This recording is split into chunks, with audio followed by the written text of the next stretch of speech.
কালীঘাট উপজেলা জাতীয়তাবাদী ঐক্য পরিষদ কর্তৃক আয়োজিত সভার মঞ্চে উপস্থিত আছেন কালীঘাট উপজেলা জাতীয়তাবাদী ঐক্য পরিষদের সম্মানিত সিনিয়র সহসভাপতি বাবুল আহমদ সাহেব এবং আমাদের মঞ্চে উপস্থিত আছেন কালীঘাট উপজেলা জাতীয়তাবাদী ঐক্য পরিষদের সম্মানিত প্রধান উপদেষ্টা জনাব হারুনাজি সাহেব এবং আমাদের মাঝে উপস্থিত আছেন কালীঘাট উপজেলা জাতীয়তাবাদী ঐক্য পরিষদের সম্মানিত সহসভাপতি আব্দুল মতিন নিজাম সাহেব এবং আমাদের মাঝে উপস্থিত আছেন কালীঘাট উপজেলা জাতীয়তাবাদী ঐক্য পরিষদের সহসভাপতি রশিদউদ্দিন মেম্বার সাহেব এবং আমাদের মাঝে উপস্থিত আছেন কালীঘাট উপজেলা জাতীয়তাবাদী ঐক্য পরিষদের সম্মানিত উপদেষ্টা আব্দুল মালিক ভাই সাহেব এবং আমাদের কালীঘাট উপজেলা জাতীয়তাবাদী ঐক্য পরিষদের অনেক দূর দূরান্ত থেকে আগত আমার কালীঘাট উপজেলা জাতীয়তাবাদী ঐক্য পরিষদের সর্বস্তরের সবাইকে এবং আমাদের বাংলাদেশ জাতীয়তাবাদী দলের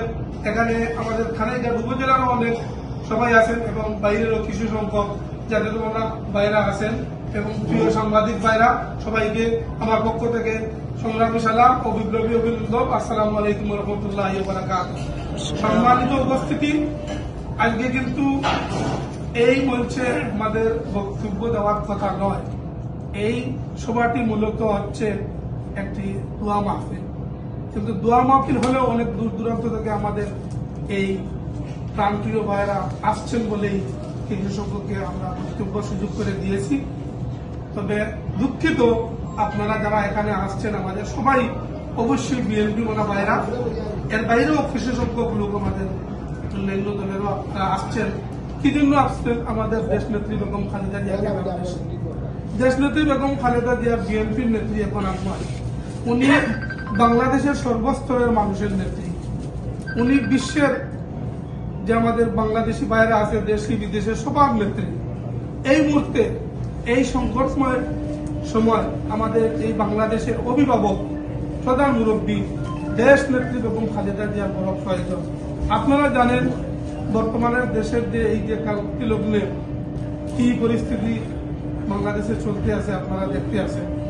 আগামী দিনের ভবিষ্যৎ যিনি শহীদ প্রেসিডেন্ট জিয়াউর রহমানের উত্তরসূরি দেশ নেত্রী বেগম খালেদা জিয়ার সুযোগ্য সন্তান জনাব তারেক রহমান সাহেবকে নিয়ে কি পরিমাণ দেশে বিদেশে আন্তর্জাতিক চক্রান্ত চলছে। তবে ইনশাআল্লাহ আপনারা সবাই দোয়া রাখবেন, আমাদের আগামী দিন ইনশাআল্লাহ তারেক রহমানই বাংলাদেশের প্রধানমন্ত্রী হবে এবং কোন ষড়যন্ত্র ইনশাআল্লাহ আটকিয়ে রাখতে পারবে না। এবং আমাদের দেশ নেত্রী বেগম খালেদা জিয়া আমাদের মায়ের সমতুল্য, আপনারা সবাই জানেন।